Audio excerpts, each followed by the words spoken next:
Amis auditeurs, bonjour. Merci d'être avec nous pour cet espace d'entretien.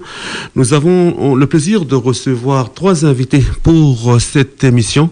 Nous avons le plaisir de recevoir Marie-Ignacia Tomo, Monsieur Jojo Wananiv et Machane Wahopi pour cette émission.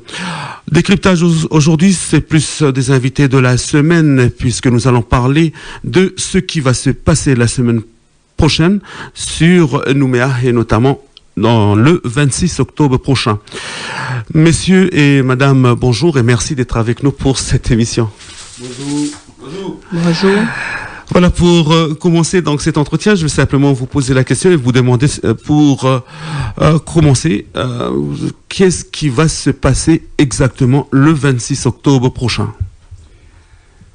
Bonjour aux auditeurs et aux auditrices de Radio Djido. Simplement le 26, ce qui va se passer au niveau de la place de la Marne, c'est que tous les clans du pays sont invités à participer à un événementiel qui s'appelle le déboulonnage de la statue d'Olry. L'événement va commencer à débuter à partir de 9h par l'accueil des clans, et ce jusqu'à 17h, 19h. Aujourd'hui, quand on entend parler les gens, ils ne connaissent pas qui est Olry. Mais il faut que les gens sachent que Olry, il a débuté très jeune sa carrière de militaire. À l'âge de 24 ans, il était sur le vaisseau de guerre, la Freeland. Il a participé à la compagnie de Crimée. À l'âge de 32 ans, il commande la canonnière première classe la mitraille en Cochinchine. La présence française va durer 100 ans au Vietnam. À l'âge de 42 ans, il commande la frégate le Forbin. Et à 46 ans, c'est lui qui va mater la révolte d'Ataï. Il y a des documents ici qui citent, par rapport à la bataille d'Ataï, les pertes du côté des révoltés furent impossibles à chiffrer et les dégâts très importants. Donc aujourd'hui, quand on parle de destin commun, on ne peut pas se permettre d'avoir une statue de cette envergure-là au milieu de la place qui au plus un point d'acupuncture pour la jeunesse kanak. Voilà. Donc voilà un peu comment la journée va se passer le 26. Et pourquoi le 26 octobre, justement? Parce qu'il y a des dates, tout le monde a des dates, les politiques ont des dates, tout le monde a des dates, et les clans de ce pays, ils ont décidé d'avoir une date à eux, parce que quand la France est arrivée, elle n'a pas trouvé la province sud, elle n'a pas trouvé la province nord, elle n'a pas trouvé la province île, ni les mairies, elle a trouvé simplement les clans. Et aujourd'hui, le contentieux colonial, ça se passe entre les clans et l'État français. Parce qu'aujourd'hui, il y a qu'on appelle ça, il y a un acte de prise de possession, aujourd'hui qui est très contesté à travers différents articles juridiques. Mais ça, je vais laisser mon collègue vous expliquer au mieux la procédure. Monsieur Wahopi, justement, donc un complément de ce que Jojo vient de le dire maintenant. Ok. Bonjour à tous les clans et à toutes les chefferies ou aux tribus de Kanaki. Bonjour Kanaki. Alors pour l'acte de prise intempestif de possession. Pardon. Ok. Alors pour bien comprendre pourquoi la France elle est illégale ici en Kanaki, il faut savoir plusieurs choses. La première chose à savoir, c'est la date de 1802. En 1802, il y a un vieux connard qui s'appelle Napoléon. En France, pardon, excusez-moi, c'est ma façon de parler. Il y a un vieux Ali Boran qui s'appelle Napoléon en France, qui a institué le notariat impérial. C'est l'empereur des Français. À partir de ce moment-là, tout acte juridique portant sur la propriété et la possession sur ces actes-là, il doit être stipulé le tampon du notariat impérial et la signature du notaire impérial. La deuxième chose à savoir, c'est 1803. En 1803, le même Ali Boran, M. Napoléon, l'empereur des Français, il a fait le distinguo entre la propriété et la possession. À partir de ce moment-là, en 1803, la propriété est un droit et la possession est un acte juridique. Ensuite, ce qu'il faut savoir sur l'acte de prise de possession, les coutumiers traditionnels kanak ont mis 30 ans à peu près à le faire sortir des archives territoriales, ce qui est une violation de la directive de Raymond Barre sur la transparence dans les services administratifs. Ça, je tiens à le préciser. Ensuite, sur l'acte de prise de possession, comme en 1802, il faut le tampon du notaire. Et on l'a recherché sur l'acte de prise de possession. Il n'y a ni le sceau de l'empereur, et la signature de l'empereur. Il n'y a pas de tampon du notaire impérial et la signature du notaire impérial. Il n'y a pas le cachet du gouvernement impérial, ni la signature du président du gouvernement impérial. Alors, nous, on dit simplement à l'État français, où sont tes droits et titres de propriété?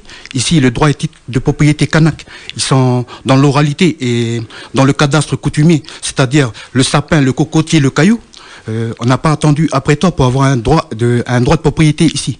Alors nous, simplement, cette journée-là, ça va être une occasion pour les clans de se réunir tous ensemble pour pouvoir reparler des choses qui nous concernent, c'est-à-dire l'amour, le respect, mais surtout la place de chacun en Kanaki. Parce que ce qu'on a pu remarquer, c'est que à cause de l'ignorance du Kanak de ses droits, eh bien au tribunal, par exemple, correctionnel, le système permet de mettre 94% de la jeunesse Kanak là-bas au coin Est. Moi, je vais dire ça comme ça. Alors moi, j'invite tous les jeunes Kanaks à venir à cette journée. Pas de cannabis, pas d'alcool, sinon il y aura la police coutumière qui va vous zébrer le dos à coups de nerfs de bœuf. Et je rappelle aussi qu'une petite dédicace à la police nationale et municipale, nous les avons invités par courrier à assurer la sécurité du Kanak, comme l'indique l'article 75 de la Constitution française et le traité de protectorat de 1844. Et les policiers français, je dis bien les policiers français de la police nationale et municipale, sont bien là pour protéger le Kanak contre toutes les gesticulations intempestives de tout citoyen français de droit commun qui viendrait faire qu'on appelle, nous empêcher que cette journée se passe bien. L'important dans cette journée, c'est que chaque clan commence à réfléchir à la comptabilisation de leur contentieux historique. Je donne un exemple. Pour une vie Kanak enlevée par le système colonial français, une vie Kanak, ça vaut 95 milliards de dollars. Pourquoi en dollars? Parce que le nickel Kanak, au LME, London Metal Exchange, le minerai Kanak, il est négocié en dollars. Un sapin Kanak qui a été détruit dans une tribu, ça vaut 50 000 dollars. Un cocotier Kanak, ça vaut 50 000 dollars. Combien de cocotiers ont été rasés pour construire la ville de Nouméa? Combien de tribus ont été rasées dans le pays Thierry? Combien de Kanaks sont morts lors du génocide de 1853 à 1903? Alors, juste pour parler vite fait du génocide, il faut bien savoir ça. Et ce que je vais vous dire, l'État français est très au courant de ce que je fais sur Internet, ce que nous faisons sur Internet. Tout ce que nous publions sur Internet, nous le publions aussi au niveau des mails aux 5 grandes institutions françaises imposées ici au peuple kanak. Alors, nous, on dit comme ça par rapport au génocide.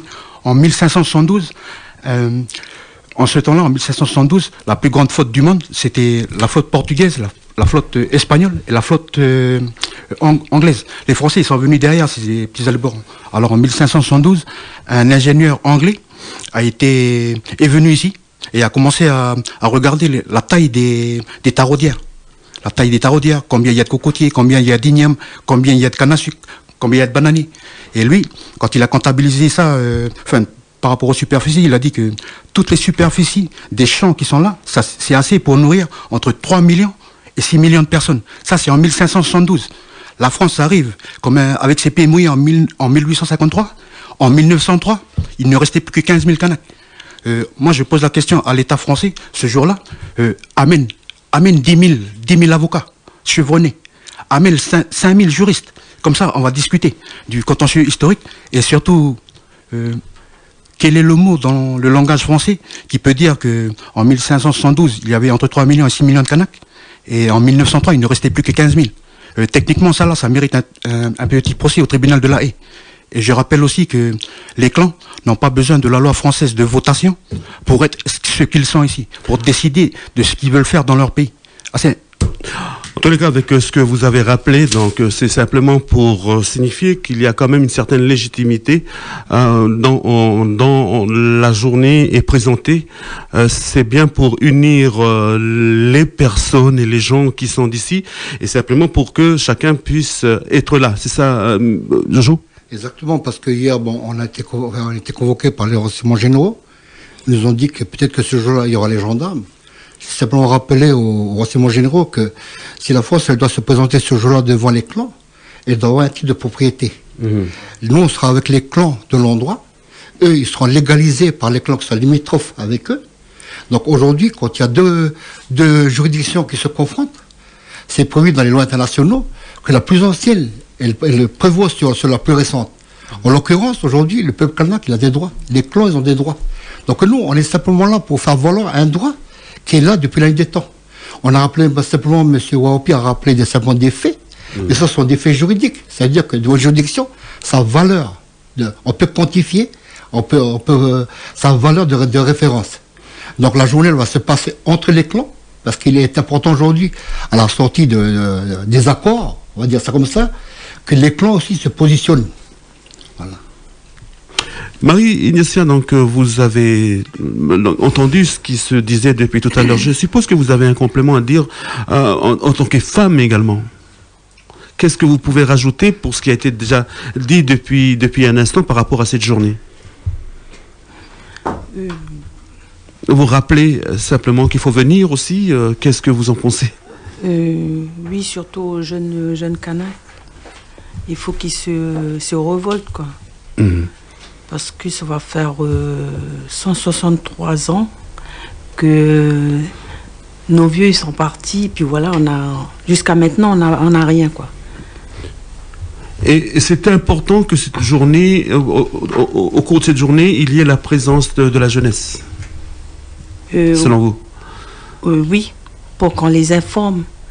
Parce que vu comment la jeunesse ils sont en ce moment, la délinquance, les vols, ça fait que il faut qu'ils sont là pour qu'ils écoutent ce que je vais dire, ceux qui nous ont colonisés, quoi. La jeunesse vient écouter comment ça va se passer, ça va se dérouler ce jour-là. Et ce qui est certain, c'est que, comme l'avait dit M. Wahopi à un instant, c'est qu'il y aura des représentants de clans, etc.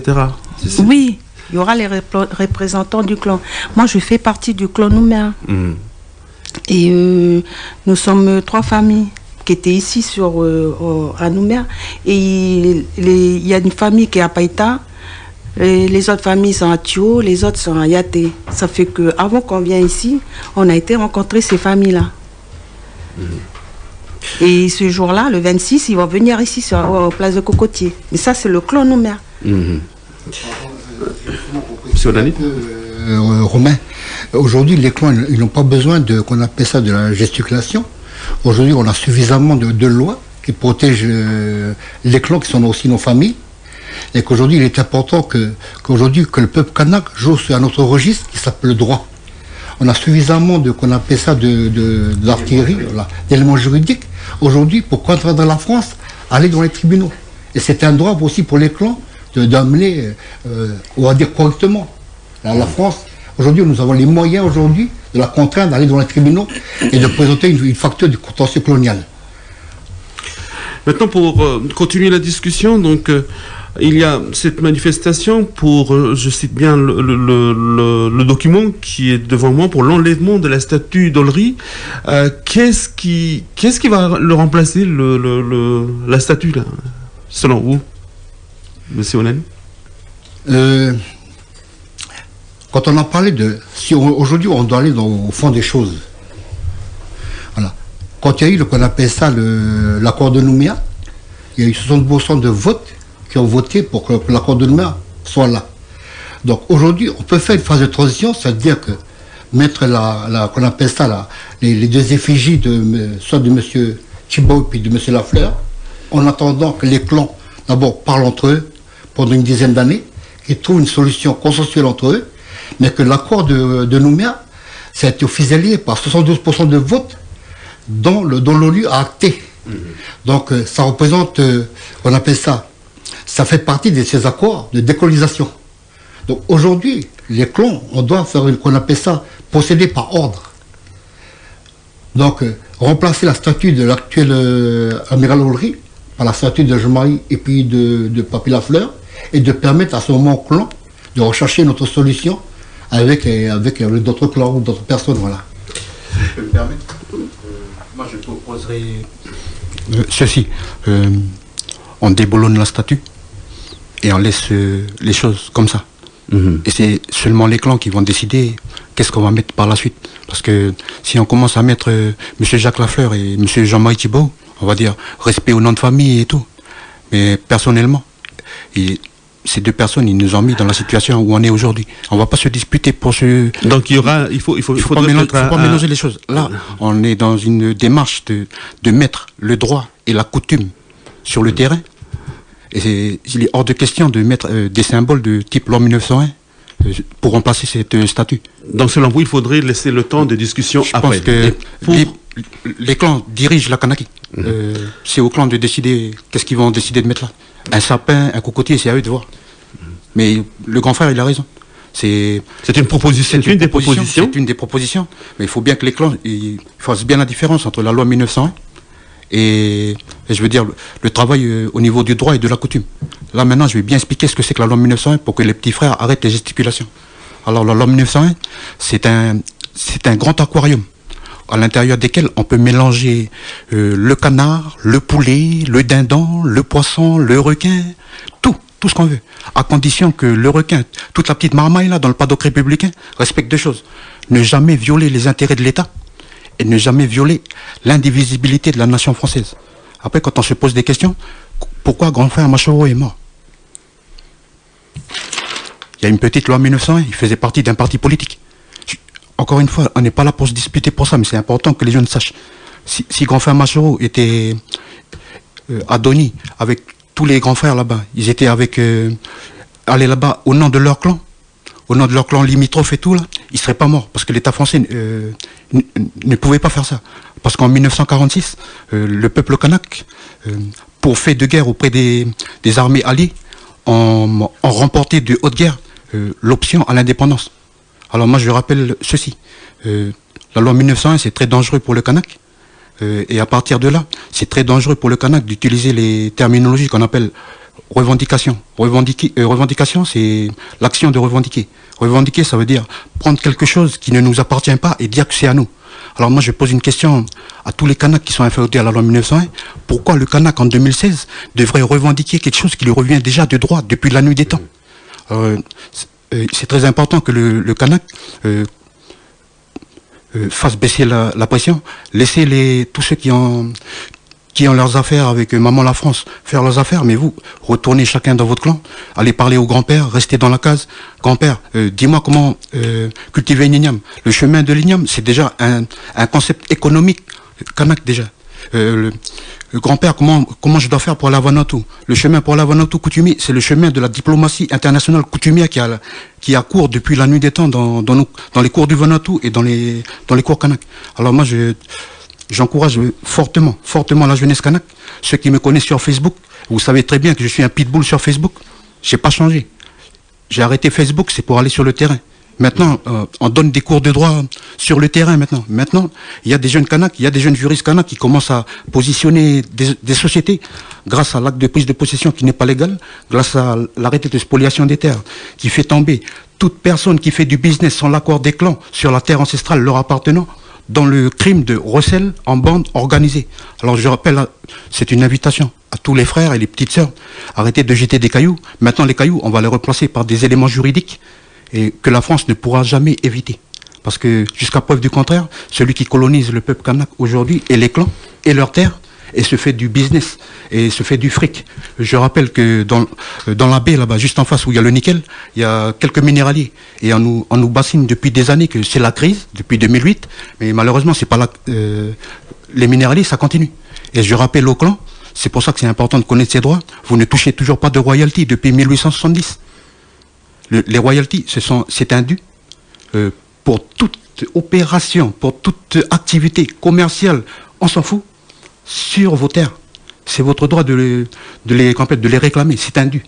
Alors, connaissez vos droits, et moi j'invite spécialement la jeunesse. Non, la RDK, la radio Kanaki, la radio Jido, la radio Kanaki, pourquoi pas une heure par semaine ou 2 heures par semaine, une petite émission sur les éléments juridiques qui permettent aux Kanaks d'arrêter de lancer des cailloux et de griffonner des voitures. Voilà, c'est la proposition, donc on l'a bien entendu. Monsieur Wanani, donc pour continuer toujours dans la discussion, l'encouragement donc de Monsieur Wahopi sur la question juridique, donc les jeunes doivent utiliser certaines armes pour pouvoir avancer Voilà, on parle de la jeunesse, mais aussi ceux qui sont un peu plus grands, d'utiliser les armes juridiques pour pouvoir avancer dans ces, on va dire, on va éviter le mot revendication, puisque M. Waroupi vient juste de la restitution. Donc, pour la restitution, donc l'arme juridique est aussi importante pour tout ce qui se passe dans ce pays. Vous savez, quand on a commencé avec les clans, on ne s'imaginait pas que l'histoire, les clans, on sort d'une grande histoire. On fait partie de ces grands peuples qui aujourd'hui qui n'ont pas besoin de se vouvoyer à travers des pratiques qui sont le caillassage, le vol. Parce que nous, on sort de ces grands clans où le travail, le respect font partie de nos valeurs. Et aujourd'hui, si nous, on veut être fort, le peuple kanak, on doit retourner vers nos valeurs. C'est-à-dire qu'aujourd'hui, on a assez de sagesse, on a assez d'éléments, on a assez d'intelligence aujourd'hui, le peuple kanak, on a assez d'ouverture pour s'organiser. Les clans aujourd'hui sont assez grands aujourd'hui. Le FLKS a été valable à un moment donné, ça fait partie de l'évolution de notre histoire. Mais aujourd'hui, les clans, ils doivent retrouver les prérogatives qui leur est dû. Ça veut dire qu'aujourd'hui, il faut s'organiser simplement avec des avocats. Aujourd'hui, à travers l'acte de prise de position, il y a eu des guerres. À travers ces guerres, il y a eu, qu'on appelle ça, des traumatismes. Les traumatismes, ils ont été transmis par le sang. Et aujourd'hui, le peuple kanak, il est malade. Et aujourd'hui, il faut que nous, on ait le courage de se regarder en face, de se dire les choses entre nous, les clans, et à travers qu'on appelle ça, les valeurs qui sont les nôtres, de positionner la France simplement par rapport à les abus qui sont passés. Un mot, Madame Tomou? Pour compléter, donc, faut-il... est-ce que la question juridique, la question de pouvoir se battre, c'est aussi encourager les jeunes, par exemple, à faire des études? Je pose une question comme ça. Oui, à faire des études. Et puis, je crois que nous, côté kanak, il faudrait qu'on suive aussi nos jeunes qui sont au 491, là, parce que il y a des jeunes qui rentrent à la 491, mais... je vais dire, les jurys, les massacres, comme si c'est des gens qui ont fait un crime, tu vois, et puis ils donnent des années à eux. Alors il faut que nous en tant qu'Kanak, nous on les suit aussi. Voilà, c'était... Il faut que le Kanak sache bien ceci. Et surtout, ça, c'est les grands frères, les papas et les grands-pères. Le papa, le grand-père, tout ça, les grands frères. Faut pas hésiter à sticker vos gosses. Même si le blanc, il dit, c'est pour le droit de l'enfant. Même si le système dit que c'est pour le droit de l'enfant. Nous, ici, notre droit, il est préexistant par rapport à ce qui vient d'arriver. Ça, c'est arrivé hier. Si, qu'on appelle ça, le tuteur de l'enfant Kanak, c'est celui-là, là. Regarde le bruit. Quand le petit Kanak, il entend ça, ou le nerf de bœuf, ou le mimide, c'est une fois la bêtise. Après, c'est fini. Une fois que nous, on a sécurisé, on a remis nos structures d'éducation avec le tuteur, comme tuteur latrique, pour que le gosse file droit. Après, c'est simple. Il lui suffit de connaître ses droits. Et après, c'est tranquille. Après, au niveau du tribunal français, moi, je rappelle simplement à tous les juges, tous les avocats qui sont présents ici en Kanaki, si l'acte de prise intempestif, si l'acte de prise de possession de mon pays, de notre pays, est illégal, moi je vous pose une question. Que vaut la justice française? Pourquoi une justice illégale peut juger un petit Kanak chez lui? Alors, moi, c'est une invitation à monsieur le procureur. Monsieur le procureur, toi aussi, essaye d'inviter 10 000 avocats chevronnés, essaye d'inviter 5 000 avocats chevronnés pour venir discuter avec nous, pour la révision de tous les procès. Parce que à tous les procès des petits jeunes Kanaks, il n'a jamais été relevé le fait qu'il n'y a pas eu de suivi psychologique pour ces jeunes. Ces jeunes-là, comme m'avait dit le grand frère Jojo, ce sont des jeunes qui ont un vécu mais qui se transmet par le sang. Leur traumatisme, leur ADN a été changé par le sang depuis le premier grand-père qui est mort. Et jusqu'à aujourd'hui, moi, j'ai jamais vu de psychiatre là-bas à la cour correctionnelle pour dire, voilà, moi, j'ai mon diagnostic. Alors moi, je dis simplement, je propose à monsieur le procureur, viens tranquillement t'asseoir, tu vas parler avec les clans et surtout avec les juristes Kanak pour la révision de tous les procès de 1853 à 2016. Parce qu'il y a des petits frères Kanak là-bas qui ne devraient pas être en prison, qui ne devaient pas être au CEJ. Mais par contre, moi, je dis ceci au procureur de la République. Un d'entre vous a dit ceci un jour. La prison a été inventée pour empêcher le délinquant de délinquer. Et je rappelle ceci, en Kanaki, le plus grand délinquant impuni, multirécidiviste, c'est Maman la France. Pour continuer donc la discussion, maintenant, comment ça va se passer donc cette journée et dire également que cette journée, ça suit quelques événements qui ont déjà été réalisés, je suppose, Monsieur Wananiv. Oui, il y a plusieurs articles qui ont été faits. Si vous allez sur Mediapart, vous allez taper Enyana. Il y a plusieurs articles qui dénoncent simplement tous les faits juridiques. Et puis la journée, comment elle va se passer ce jour-là, dire que de 9h à 11h, c'est l'accueil des clans. Après, c'est le repas. Et à partir de 13h, c'est le déboulonnage tranquille de la statue jusqu'à 15h, 16h. Voilà. Donc nous, on invite les gens aussi à venir ce jour-là, toutes ethnies confondues, à venir partager ce moment d'allégresse avec les clans kanak. Et il faut s'habiller en vert, parce que le vert, ça fait partie du chakra de la communication. Mais le vert aussi, ça représente aussi le symbole de la guérison. Parce qu'aujourd'hui, il faut que nous, on puisse se retrouver déjà entre nous, pour qu'on puisse partager ces moments-là et se guérir mutuellement à travers tous les totems qui seront présents ce jour-là, en bas à la place de la Marne. Justement, vous avez parlé de cette ONG, donc dites-nous un peu ce qu'il fait et ce qu'elle a fait depuis. L'ONG Enyana est plutôt spécialisée dans tout ce qui est droit, c'est-à-dire droit des clans, droits internationaux que la France a signés avec l'ONU, les accords de l'OIT. Donc l'ONG, elle est là pour présenter simplement des outils aux clans pour pouvoir simplement se battre d'un point de vue légal. Mais jamais l'ONG va se supplier aux clans.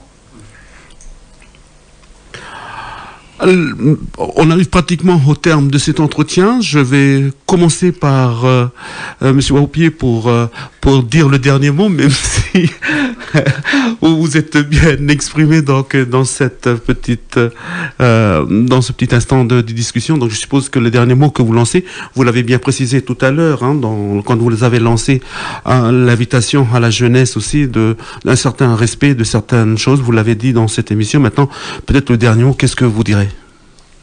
Kanak connaît tes droits en Kanaki. Et quand l'État français viole tes droits devant toi, quand tu es un avis de Nouméa, baisse pas les yeux. Monsieur Wananiv, pour terminer. Je lance un appel à toutes les mamans, à tous les clans, à tous les ethnies de venir ce jour-là, quand ce sera un grand moment. Et surtout, n'oubliez pas de venir en vert. Venez simplement digne, ayez beaucoup de respect. L'alcool est interdit, le cannabis et les drogues sont interdits ce jour-là. Parce que ce sera un événement, et cet événement va dépendre de nous tous. Et c'est Marie Ignacia qui va terminer donc cet entretien. Je propose donc de terminer cette émission pour... moi, je vais remercier déjà Jojo avec Roger, parce qu'ils ont fait que nous, on va retrouver encore nos terres, c'est ça? Nos droits. Une certaine dignité. Oui, parce que y a beaucoup qui parlent du clan de chez eux, c'est sur Nouméa, mais alors ils sont pas là sur nous. C'est pas chez eux à Nouméa. Il y a beaucoup qui revendiquent Nouméa, mais c'est pas chez eux. Je veux remercier les deux. Pourquoi ils sont venus nous chercher pour venir tirer la statue, c'est ça? La statue d'Olry. Voilà, je le remercie. Et merci Dido pour nous. Voilà, c'était l'instant d'un entretien avec ces trois personnes. Je rappelle que nous avons reçu Marie Ignacia Tomo avec Machane Hopi et Monsieur Jojo Wananiv pour cette émission L'invité de la semaine. On a discuté, on a beaucoup plus parlé de ce qui va se passer le 26 octobre prochain du côté de Nouméa. Merci d'avoir bien sûr participé à cette émission.